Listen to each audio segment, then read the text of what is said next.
Olá, meus amigos, sejam todos muito bem-vindos ao canal Politizando. Eu sou o William Jacob e vamos trazer aqui que o Moraes reagiu publicamente aí pela primeira vez após ser sancionado pela lei Magnitsky, ou Magnitsky, eu ainda não sei como é que fala esse troço aí, pelos Estados Unidos. Ele fez um discurso duro, com mais de meia hora, e a gente vai mostrar aqui um trecho em que ele faz uma clara denúncia ao Eduardo Bolsonaro, o que indica que muito em breve haverá um pedido de prisão. E por falar em prisão, a Zambelli passou por uma audiência de custódia e a justiça italiana manteve a prisão dela. Vamos trazer detalhes sobre isso, mas antes quero pedir a sua ajuda. Chegou no canal, viu que não está inscrito, se puder se inscreva. Ativa aí o sininho das notificações. Gostou do vídeo, joinha para cima. Não gostou, joinha para baixo, comenta, compartilha e espalha. Vamos trazer mais pessoas para cá, porque aqui nós lutamos por um Brasil melhor. Bom, pessoal, então é o seguinte, todo mundo já sabe que o governo Trump decidiu sancionar o ministro Alexandre de Moraes após a articulação descarada assim, do Eduardo Bolsonaro e do Paulo Figueiredo nos Estados Unidos.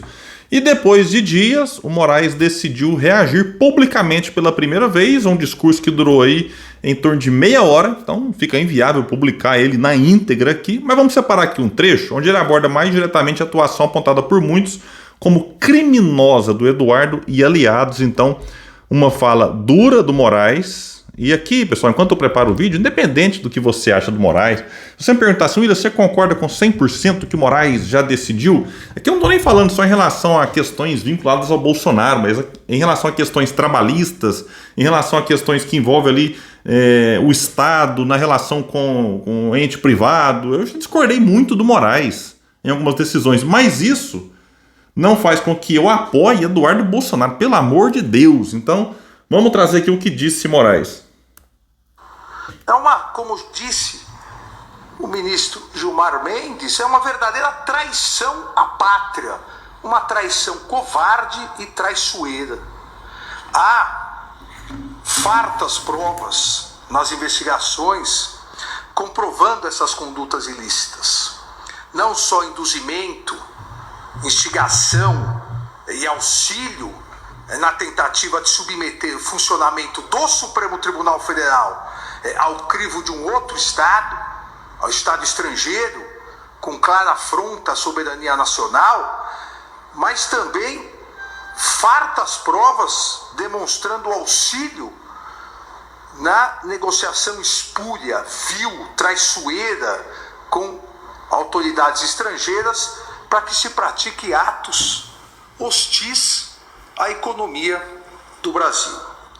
Porém, presidente, mais do que esses ataques criminosos, o que se observa são condutas ilícitas e imorais de brasileiros, flagrantemente essas condutas impregnadas com a corocre da defesa de escusos interesses pessoais e o sabor amargo da traição à pátria e ao povo brasileiro, com constante atuação e seguidas afirmações como se glória houvesse nisso, como se glória houvesse na traição, seguidas afirmações principalmente nas redes sociais, assumindo autoria de verdadeira intermediação com o governo estrangeiro para a imposição de medidas econômicas contra o próprio país, que resultaram em taxação de 50% dos produtos brasileiros importados pelos Estados Unidos da América, tendo como consequência, assim que se iniciar, e na verdade a consequência já se iniciou, um grandioso prejuízo aos nossos empresários e a possibilidade de perda de milhares e milhares de empregos de brasileiros e brasileiras. É um ponto importante que ele destaca aqui, assim, eles achar que tem glória na traição. É um absurdo. Se fosse uma pessoa qualquer, eu até falaria, não, beleza, né? O cara tá se vangloriando ali de ter cometido um crime para ficar famoso, para viralizar nas redes sociais. Mas o absurdo fica mais absurdo ainda quando a gente observa que o clã Bolsonaro posa de que é uma família patriota. Vamos tentar me conter aqui, mas bando de canalhas. Traidores da pátria. Simples assim, não tem meias palavras para descrever o que essa família está fazendo com o Brasil. E como disse bem o Moraes, é para questões, né, pessoais. Eles não estão preocupados com liberdade. Pelo amor de Deus, estão preocupados com a liberdade do Bolsonaro. Mas usam como pretexto a preocupação com o Brasil, com a Débora do Batom, com o Clezão que morreu. Tudo conversa fiada. E tem gente de boa fé que acredita nessa turma ainda. Por isso que é importante compartilhar e espalhar esse vídeo aqui. Agora vamos trazer que a Zambelli, por falar em bolsonarista se lascando aí, a Zambelli já teve a sua primeira derrota na justiça italiana após a prisão. Vai dizer aqui que ela passou por audiência de custódia nesta sexta e permanecerá presa durante o processo de extradição movido contra ela pela justiça brasileira. A informação foi confirmada ao Globo pela Embaixada do Brasil na Itália e por integrantes da Polícia Federal. Durante a sessão, Zambelli, que tem cidadania italiana, afirmou que não pretende retornar ao Brasil e quer passar por um novo julgamento na Itália. A justiça decidiu manter a prisão provisória da parlamentar, que está reclusa na penitenciária feminina de Rebibbia, na periferia da capital italiana. A audiência foi conduzida pelo juiz italiano Aldo Morghini, da Corte de Apelação de Roma.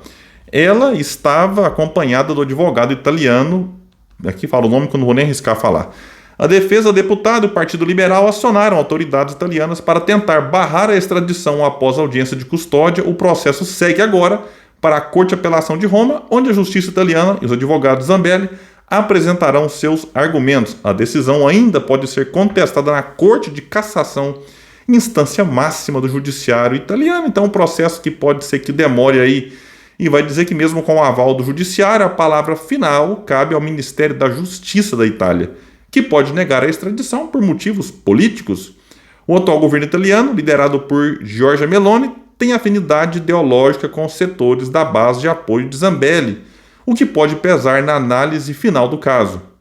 Em caso de autorização da extradição, a defesa ainda poderá recorrer à justiça administrativa em instâncias como o Tribunal Administrativo Regional e o Conselho de Estado.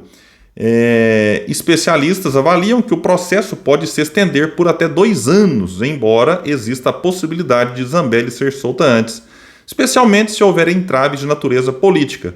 Casos de extradição costumam envolver disputas prolongadas e forte influência de interesses governamentais, como ocorreu no Brasil durante o processo envolvendo Cesare Battisti. Então, pessoal, a Justiça Europeia, no geral, não costuma levar para frente casos de crime de opinião, né, que eles chamam lá, como eles alegam, seu caso do blogueiro Oswaldo Eustáquio, mas a Zambelli deu tanto azar que foi até o momento a única bolsonarista foragida a ser condenada por crimes materiais. Então tem ali a invasão, falsidade ideológica.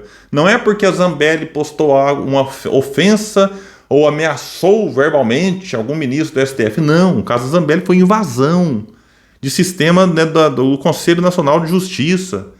Falsidade ideológica, então não é um crime qualquer também, em que a justiça italiana pode olhar e falar assim, não, mas isso aqui, vamos deixar ele aqui. Então, se a justiça italiana decidir por isso, vai também ter um peso político para eles lá.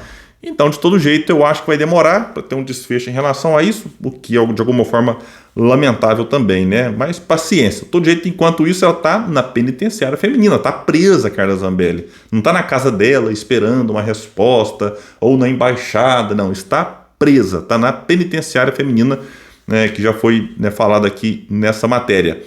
Bom, e para fechar esse vídeo aqui, você talvez já deve ter visto um monte de milionário nas redes sociais, nos canais de YouTube, defendendo o Estado mínimo, porque o Estado é malvado, porque o imposto é roubo, e outros discursos repetidos à exaustão por liberais e neoliberais. Só que aí eu vou recomendar aqui um vídeo para vocês de um milionário, que é, digamos assim, algo raro no meio deles, que defende um Estado, como ele vai dizer, não gordo, mas um Estado forte, atuando onde tem que atuar. Como aconteceu nos países que deram certo, um Estado que induz ali e conduz o desenvolvimento da nação, e não simplesmente um Estado que os outros países já desenvolvidos pregam, né? Que um Estado que deveria assistir o desenvolvimento sendo feito por, né, iniciativa privada. Tipo assim, eles recomendam aquilo que eles não fizeram, aquilo que eles fizeram ele fala que é errado outros países fazerem. Então, se ficou confuso, para desconfundir, vou deixar um link aqui do canal Investland do Daniel Uchoa, e ele vai explicar por que ele é milionário e não é neoliberal. Repito que é raro, que a maioria dos milionários, a gente pode dizer assim, são liberais ou neoliberais, não é o caso do Daniel, que, repito, defende ideias bem interessantes. Eu vou deixar aqui para vocês o link para quem não conhece passar a conhecer. Então é só abrir aqui, clicar. Se gostar do vídeo lá, joinha para cima. Se não gostar, joinha para baixo, comenta, tira alguma dúvida, pergunta algo lá. É bastante, né, interativo lá os comentários. Então é isso. O Daniel Show tem feito um trabalho bem bacana e eu indico aqui para vocês do canal Politizando. Então é isso. Eu fico por aqui. Quem puder, espalhe e compartilhe esse vídeo. Vamos trazer mais pessoas para cá porque aqui nós lutamos por um Brasil melhor. Até mais, gente. Valeu!